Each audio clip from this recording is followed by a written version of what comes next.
Hello, Namaskar, Adab, Sat Shri Akal. I welcome you all and appreciate you all for giving such support and love to all of my videos and commenting in a wonderful and positive way. And I love the way you give me the positive responses and appreciate me at the same time, which motivates me and which makes me to the on my toes to make a lot of videos, which makes me so happy and so contented कि आपने, अगर हिंदी में कहूँ तो आपने मेरे इतने सारे वीडियोस को देखा, इतना पसंद किया फेसबुक पे खासकर, और इतने अच्छे रिस्पॉन्सेज मिल रहे हैं। मैं आप लोगों से ये गुजारिश करूँगी कि आप लोग मेरे यूट्यूब चैनल को भी सब्सक्राइब करें, क्योंकि वहाँ पे सब्सक्रिप्शंस कम है। So I need a lot of subscription. आप मेरे यूट्यूब चैनल को सब्सक्राइब करें। और मेरा उद्देश्य सिर्फ खबरों की एक विश्लेषण बना के एक विश्लेषणपूर्ण जानकारी आप सभी लोगों को देना है, और जो मैं बहुत अच्छे से कर पा रही हूँ, और आप लोगों को भी उतना ही मज़ा आ रहा है सारी वीडियोस को देखने में जितना मुझे आ रहा है। दोस्तों, मैंने आपको पिछले कुछ वीडियोस में बहुत सारी विश्लेषणपूर्ण ओपिनियनेटेड इन्फॉर्मेशन दी, जो मेरी खुद की ओपिनियन थी वो मैंने आपको दी, और जो आप लोगों की ओपिनियन है वो भी वेलकम है। आप मुझे कमेंट्स में लिख सकते हैं कि आप इस बारे में क्या समझते हैं। कुछ लोग नेगेटिविटी समझते हैं तो समझे, क्योंकि कभी कभी नेगेटिविटी जो है सुधार के लिए बहुत ज़रूरी होती है। सुधार तभी होते हैं जब नेगेटिविटी का वास होता है। तो अगर हम नेगेटिविटी सुधार के लिए इस्तेमाल करते हैं तो मेरे ख्याल से इससे ज़्यादा बेहतर और उत्तम चीज़ नहीं होगी। तो मेरी नेगेटिविटी सिर्फ सुधार के लिए, अगर आपको भी इस तरह की नेगेटिविटी चाहिए जो देश के लिए, जो जनता के लिए, जो संवैधानिक एजेंसीज के लिए, संवैधानिक संस्थाओं की सुधार के लिए बहुत ज़रूरी है, इस तरह की नेगेटिविटी को मैं वेलकम करती हूँ, और इस तरह की नेगेटिविटी का मैं आदर करती हूँ, सम्मान करती हूँ। और इस तरह की नेगेटिविटी लाने के लिए बहुत सारे गट्स की और डायनामिक्स की ज़रूरत है। आप ये बात नोट करके रख लीजिए। खैर, प्रशांत भूषण केस का मैंने आपको एक वीडियो बताया है, आप देख सकते हैं। पूरी स्टोरी मैंने आपको प्रशांत भूषण केस की बताई है। तो जो आज प्रशांत भूषण केस में बातचीत हुई, तो जस्टिस हमारे जो अटॉर्नी जनरल थे और जो जस्टिस बोबड़े जी थे, उन्होंने जो है अपना डिसीजन जो है सिक्योर रख लिया हमारे पास में। जस्टिस अरुण मिश्रा और जस्टिस बोबड़े जी जो थे, उन्होंने अदालत का फैसला सुरक्षित रख लिया, अदालत का फैसला नहीं दिया। वहीं पर अटॉर्नी जनरल जो है हमारे जो के वेणुगोपाल जी, उन्होंने बताया कि प्रशांत भूषण को माफ़ी मांगने के लिए मजबूर नहीं करना चाहिए, क्योंकि माफ़ी मांगना जो है किसी इंडिविजुअल का अपनी स्वेच्छा होती है। अगर वो माफ़ी नहीं मांगना चाहते, वो चाहते हैं कि उनके सम्मान का, उनके स्वाभिमान का, उनके विचारों का हनन है माफ़ी मांगने में, तो उनको माफ़ी मांगने के लिए जो है, सॉरी बहुत गर्मी हो रही है, तो उनको माफ़ी मांगने के लिए जो है मजबूर नहीं करना चाहिए। ऐसा हमारे जो उनके जो वकील है और जो के वेणुगोपाल है, और जो प्रशांत जी के वकील है, उन्होंने भी राजीव धवन जी जो है, राजीव धवन जी और हमारे अटॉर्नी जनरल, हमारे देश के अटॉर्नी जनरल जो है के वेणुगोपाल जी और राजीव धवन, दोनों का ऐसा मानना है कि अगर वो नहीं माफ़ी मांगना चाहते तो उनसे माफ़ी क्यों मंगवाई जा रही है। और उन पे एक और कंटेम्प्ट ऑफ कोर्ट का डिसीजन है, जिसमें लगातार जो है 2009 से मुकदमा चल रहा है, और एक नई बेंच उसमें बनने वाली है। 2009 का मुकदमा है कंटेम्प्ट ऑफ कोर्ट। तो कंटेम्प्ट ऑफ कोर्ट तब होता है जब हम अननेसेसरी रिमार्क कर रहे हैं, अननेसेसरीली हम किसी को क्रिटिसाइज कर रहे हैं। लेकिन प्रशांत भूषण जी ने जो कहा, जो उन्होंने ट्वीट किए दोनों, वो उन्होंने एक संस्था के सुधार के लिए किया। जैसे मैं आपको बता रही हूँ कि नेगेटिविटी अगर सुधार के लिए होती है तो नेगेटिविटी बहुत अच्छी होती है। तो उन्होंने जो किया, उन्होंने संस्था के सुधार के लिए उन्होंने ऐसा किया है। उनका ऐसा मानना है कि मैंने जो किया सुधार के लिए किया। और आपको पता होना चाहिए कि he is not an egg head. वो कोई ऐसे रास्ते चलते फिरते अनस्कॉलर्ड, अनलर्नेड पर्सन नहीं है। वो काफी लर्नेड और काफी स्कॉलर और काफी एजुकेटेड है, और काफी अपग्रेडेड लॉयर्स में से एक है, काफी फेमस लॉयर है। और ये भी पता होना चाहिए कंटेम्प्ट ऑफ कोर्ट या क्रिटिसिज्म ऑफ कोर्ट कह रहे हैं, तो एक्चुअल में किया किसने है। सो नेचर ऑफ पर्सन और behaviour of person is equally important and equally taken care of, क्योंकि वो 2G स्पेक्ट्रम हो या कोल माइंस स्पेक्ट्रम हो, उड़ीसा माइनिंग स्कैम हो, सब में उन्होंने बढ़ चढ़ के हिस्सा लिया है। देश के लिए उन्होंने, जब बीजेपी सरकार से भी उन्होंने अभी जो झगड़ा मोल लिया या दुश्मनी मोल ली है, सेम दुश्मनी उन्होंने जो है कांग्रेस सरकार से भी 2G स्पेक्ट्रम के टाइम पे, कोल माइन स्पेक्ट्रम के टाइम पे उन्होंने मोल ली थी। तो वो कोई एक ऑर्डिनरी आदमी नहीं है। उन्होंने कांग्रेस सरकार के समय भी उन्होंने जो अपनी जो एक कहते हैं कि उनके व्यक्तित्व की छाप उन्होंने छोड़ी थी। उन्होंने देश के लिए बहुत सारे केसेस लड़े, देश की भलाई के लिए, और कॉन्स्टिट्यूशन के इंटरेस्ट में उन्होंने बहुत सारे केसेस लड़े, और वो काफी फेमस लॉयर है। और इस तरह के फेमस लॉयर को आप कंटेम्प्ट ऑफ कोर्ट का मुकदमा चला रहे हैं, तो he is not a child, कोई बच्चे नहीं है कि वो कंटेम्प्ट ऑफ कोर्ट कर देंगे। वो इतने सालों से प्रैक्टिस कर रहे हैं, उनकी पूरी जिंदगी प्रैक्टिस करते करते बीत गई है। तो आपको पता होना चाहिए, मैं अंध भक्तों को बता दूं कि मोदी जी ने जो इलेक्शन लड़ा है 2G स्पेक्ट्रम के और जो कोल माइंस स्पेक्ट्रम के, दुनिया भर के उन्होंने जो रॉबर्ट वाड्रा के केसेस निकाले थे, इस पे जो मोदी जी ने यूपीए सरकार पे जो खतरनाक जो एलिगेशंस किए थे, भ्रष्टाचार के, करप्शन के जो एलिगेशंस किए थे, अन्ना हजारे जो आए थे सामने, तो एक 10 साल की जो एक मजबूत सरकार को गिराने के लिए मोदी जी को जो एकदम पीक पे लाने वाला, मोदी जी को एकदम इलेक्शन पूर्ण बहुमत से जिताने वाले जो मुद्दे थे, वो एक्चुअली प्रशांत भूषण जी ने ही रेज किए थे। लेकिन एहसान फरामोश लोग, आपको पता है कि कैसे होते हैं, सरकार में भी एहसान फरामोश लोग हो सकते हैं, जनता में भी एहसान फरामोश लोग हो सकते हैं। सभी लोग मेरे ख्याल से आज एहसान फरामोश हो गए, और मोदी जी ने जिन कारणों से इलेक्शन जीता है वो वही कारण थे, वही रीजंस थे जो प्रशांत भूषण जी ने एक्चुअली में उठाए थे। और उन्होंने जो है अपनी पूरी स्वेच्छा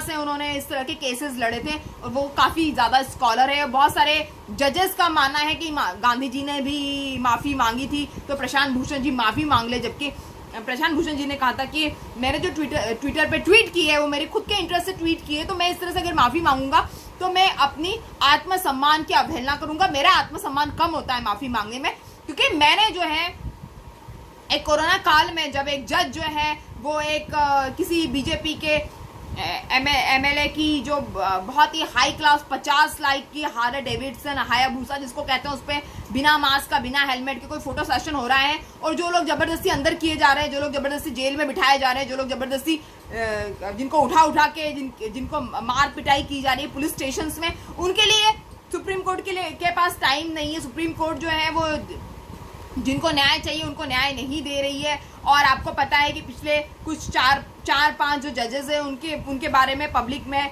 उनके डिसीजंस को लेके पब्लिक में काफ़ी निंदा हुई है, वकीलों के बीच में काफ़ी सारे जो है क्वेश्चंस रेज हुए उनके जस्टिस को लेके, और उनके जस्टिस को जो है पूरी तरह से अमान्य किया गया है, और कहीं ना कहीं जो है सरकार के साथ में एक इन्फ्लुएंस्ड बताया गया है डिसीजंस को।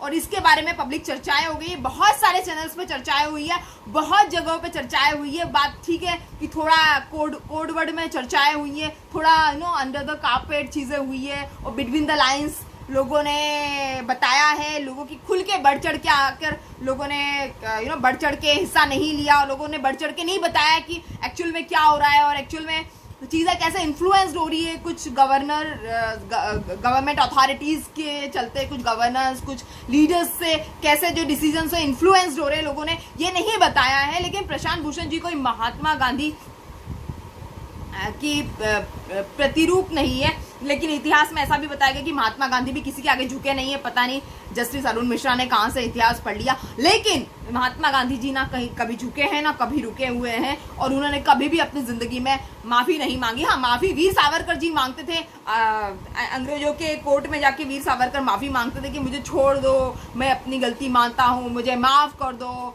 और वहाँ पे माफ़ी की भीख मांगते थे। और इस तरह से जो है वीर सावरकर जी का काफ़ी माफ़ीनामे सामने आते हैं। मगर गांधी जी का जहाँ तक सवाल है, मुझे नहीं लगता कि गांधी जी ने इतिहास के किसी भी पन्ने में ऐसा लिखा है कि गांधी जी जो है अंग्रेजों के सामने लुट गए, बिछ गए और माफ़ी मांग ली और अपना ज़मीर और अपने इरादे जो है सरेंडर कर दिया अत्याचारों के खिलाफ। ऐसा गांधी जी ने कभी नहीं किया, और ऐसा मुझे भी पता, और ऐसा बहुत सारे वकीलों का भी मानना है, और ऐसे देश की जनता का मानना है कि गांधी जी ने कभी माफी नहीं मांगी थी। वीर सावरकर जी जो है थोड़ा सा अशफाक उल्ला खां बने हुए हैं, जो और भी जो है लाउड है और भी ज्यादा अपने कॉन्सेप्ट में क्लियर है। और लाउड और कॉन्सेप्ट में क्लियर लोगों की हमारे देश में जरूरत है, क्योंकि अगर आप लाउड नहीं है, आप आपके कॉन्सेप्ट में क्लियर नहीं है, तो मुझे लगता है कि आपकी जो है कहीं पर भी जरूरत नहीं है। और आपको ये चीज पता होनी चाहिए कि अगर आप बहुत ज़्यादा लाउड है, बहुत ज़्यादा क्लियर है, तो आपको परेशानियों का सामना तो करना पड़ेगा। और लेकिन आपको इतिहास में याद रखा जाएगा यही जो है कोशिश प्रशांत भूषण जी जो है अपनी ज़िंदगी के इस पड़ाव पे करना चाह रहे हैं। और वो चाहते हैं कि उनकी जो पूरी सर्विस है लॉ की और पूरी जो एज ए लॉयर उन्होंने जो अपनी कंट्री को लीड करा है, वो अगर वो इस मौके पे माफ़ी मांग लेंगे तो इतिहास में उनसे सवाल पूछे जाएंगे कि उन्होंने एक्चुअल में इस तरह की माफ़ी क्यों मांगी और उनको इस तरह की माफ़ी नहीं मांगनी चाहिए थी।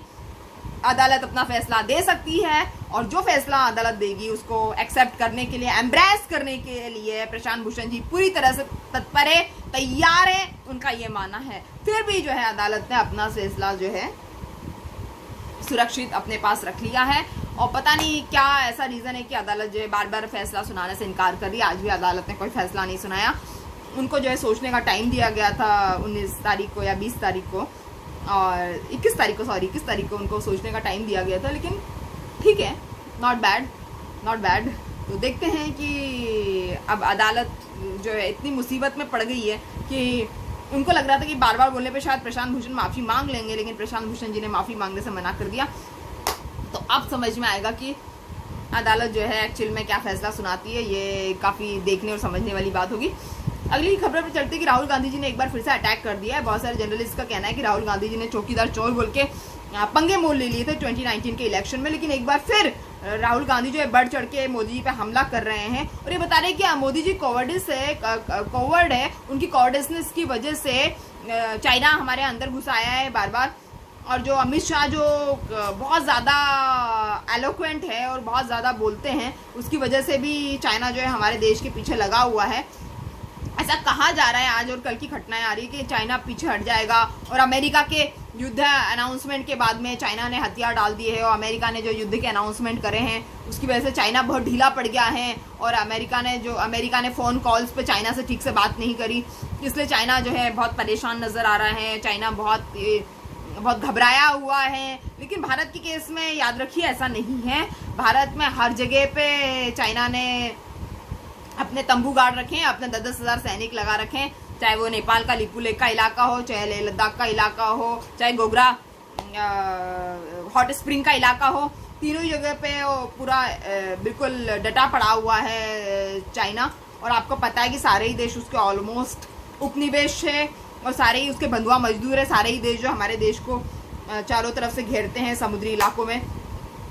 तो हमें नहीं लगता कि इस तरह से हमें कोवर्डनेस दिखाने की कोई ज़रूरत है, क्योंकि राहुल गांधी का मानना भी सही है। क्योंकि कांग्रेस की सरकार में इस तरह से इतने लंबे टाइम तक 100 डेज आज ऑलमोस्ट हो चुके हैं। ऑलमोस्ट 100 डेज कभी कांग्रेस सरकार में चाइना ने हमें तंग नहीं किया है, बहुत शॉर्टकट में निपटाया है हमने चाइना को कांग्रेस सरकार के टाइम पे। मगर अब कांग्रेस जो है वो चाइना है बहुत बढ़ चढ़ के हिस्सा ले रही है चाइना, और चाइना पीछे हटने का नाम नहीं ले रही। चाइना ने बिल्कुल विंटर्स के आक्रमण की तैयारी कर रखी है, ऐसा समझ में आ रहा है। लेकिन अमेरिका ने जो है युद्ध का अनाउंसमेंट कर दिया और चाइना इतना ज़्यादा घबरा गया है अमेरिका के हाई क्लास बॉम्बर्स को देख के कि उनका J-20 सारे जो है ढीले पड़ गए हैं। और अमेरिका के B-2 बॉम्बर्स को देख के जो एक साथ में जो है 60 बॉम्ब्स जो गिराने की क्षमता रखता है, 20 से 60 बॉम्ब्स गिराने की क्षमता रखता है, उसको देख के चाइना बहुत डर गया। चाइना ने अपने सैनिकों को हिदायत दी है कि कभी भी पहली गोली चाइना की तरफ से ना चले।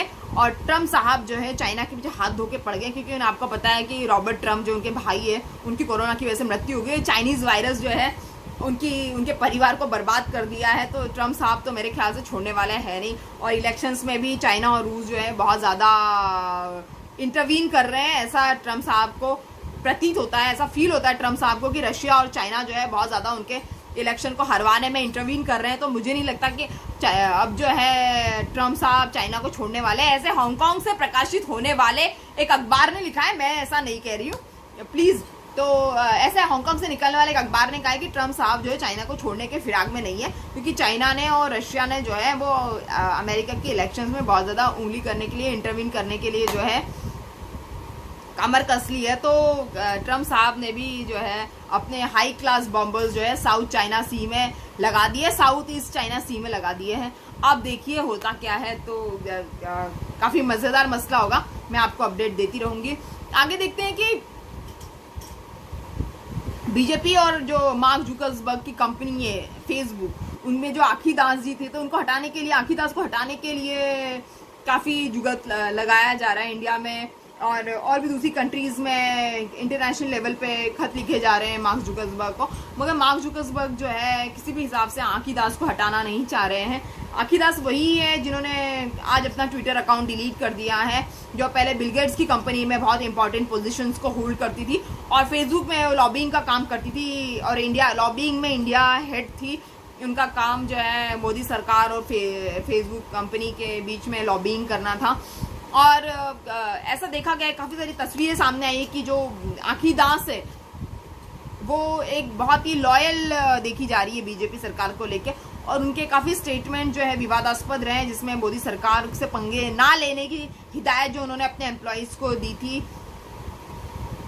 और ऐसे ही चलते हैं जो है आखी दास को हटाने की जो है लोगों ने दरख्वास्त की है कि उनकी कट्टरवादी और उनके नफरती बयान को सपोर्ट करने की जो आदत रही है उसकी वजह से उनको इस कुर्सी से तुरंत जो है बर्खास्त कर देना चाहिए।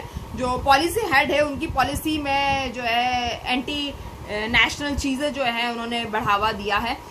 और इंडियन ओवरसीज कांग्रेस के अध्यक्ष जो है मोहिंदर सिंह ने बताया कि फेसबुक की और बीजेपी के रिश्तों की जांच होनी चाहिए। मोहिंदर सिंह जो है कांग्रेस के इंटरनेशनल ओवरसीज अध्यक्ष जो है, उन्होंने बताया कि आखी दास जो है उन्होंने हमेशा बीजेपी का साथ दिया है, और आखी दास जो है वो फेसबुक को जो है इंडिया की पॉलिटिकल पार्टीज की काफ़ी सारी इंफॉर्मेशन देती थी, और फेसबुक ही वो चैनल है, फेसबुक ही वो प्लेटफॉर्म है जिसने कांग्रेस के कुछ लीडर्स के बयान डिलीट करके उनको पब्लिक किया, और कांग्रेस की एक नेगेटिव इमेज जो है पब्लिक के सामने लाई है, और कांग्रेस के कुछ बड़े आला नेताओं की जो है एक छवि फेसबुक ने बिगाड़ी है, और कांग्रेस के लिए जो है कुछ बहुत नेगेटिव काम जो है फेसबुक ने किए, जबकि बीजेपी को 100% सपोर्ट किया है फेसबुक ने। बीजेपी के लिए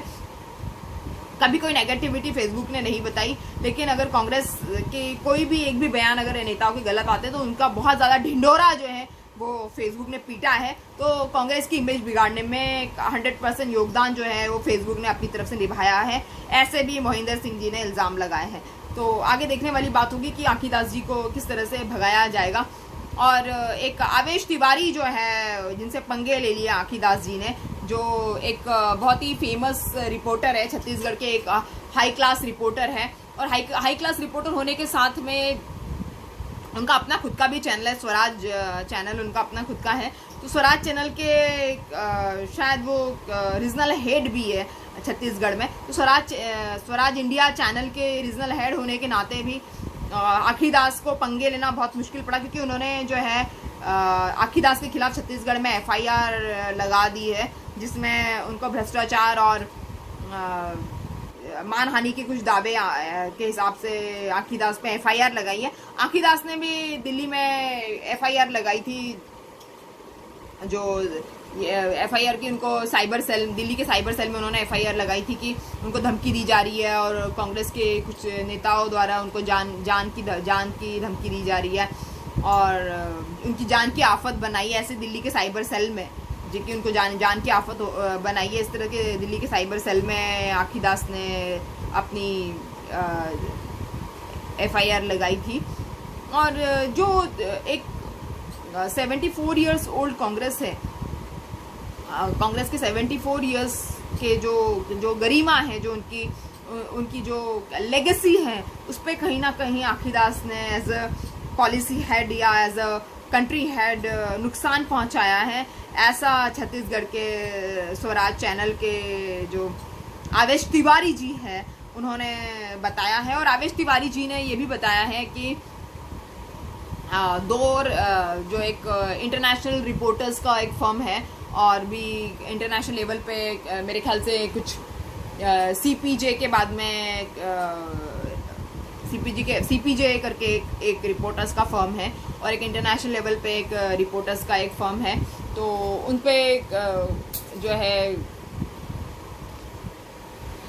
रिपोर्टर्स विदाउट बॉर्डर है, उसका नाम शायद रिपोर्टर्स विदाउट बॉर्डर है, या पता नहीं क्या है, रिपोर्टर्स विदाउट बॉर्डर ही होगा, मैं आपको बताऊंगी। रिपोर्टर्स विदाउट बॉर्डर और CPJ, तो ये दो जो संस्थाएं हैं वो लगातार आवेश तिवारी जी से संवाद में हैं इस FIR को दर्ज करने के बाद में। तो रिपोर्टर्स विदाउट बॉर्डर और CPJ आवेश तिवारी जी के साथ में है, और आवेश तिवारी जी जो है वो इस बार जो है वो एकदम कड़ा रुख उन्होंने अपना लिया है कि अब आखी दास को जो है नौकरी से निकालना पड़ेगा, और आखी दास जी को जो है एक सबक जो है देना पड़ेगा। उनकी जो भी हरकत है उसके लिए एक सबक उनको सिखाना बहुत ज़रूरी है, ऐसा आवेश तिवारी जी का मानना है। तो आगे देखते हैं कि क्या आखी दास जो है एक कॉरपोरेट इमेज से, कॉरपोरेट जॉब से अपना हाथ धो पाती है, और उनको जो बीजेपी को सपोर्ट करना और जो फोटो ऑप्स करना बीजेपी के साथ में, बीजेपी के नेताओं के साथ में, उनकी जॉब पे कितना महंगा पड़ता है, ये एक बहुत ही इंटरेस्टिंग इशू होगा देखने लायक। इस पर मैं आपको आगे चल के वीडियो बताऊंगी। तो thank you for now, have a good luck and take care from corona. Patients are more than, संक्रमित लोगों के आंकड़े जो है वो the counting is more than 33 lakhs 8,000 and I think 60,000 people are died, and active cases are more than 8 lakhs which are active, and I think 25 lakhs are recovered, 24 lakhs are recovered. So please take care from corona because जान है तो जहान है, और जान है तो माल है, और जान है तो एग्ज़ाम्स भी होंगे, और स्टूडेंट्स को बिल्कुल डरने की ज़रूरत नहीं है। एग्ज़ाम्स बिल्कुल होंगे, और अगर आपको प्रिपरेशन करने का टाइम मिल रहा है तो उसमें घबराने की ज़रूरत नहीं है।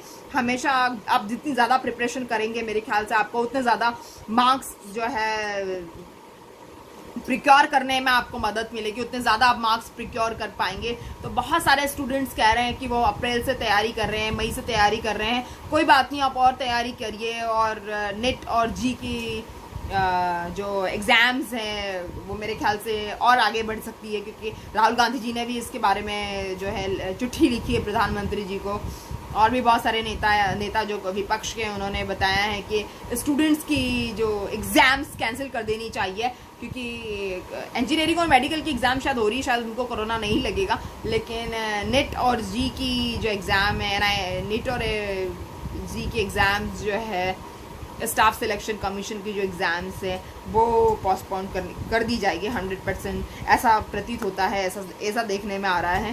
तो all the best for the exams, और आप लोग अपना ध्यान रखिए, जितना हो सके स्वस्थ रहिए, स्वच्छ रहिए, और आबाद रहिए।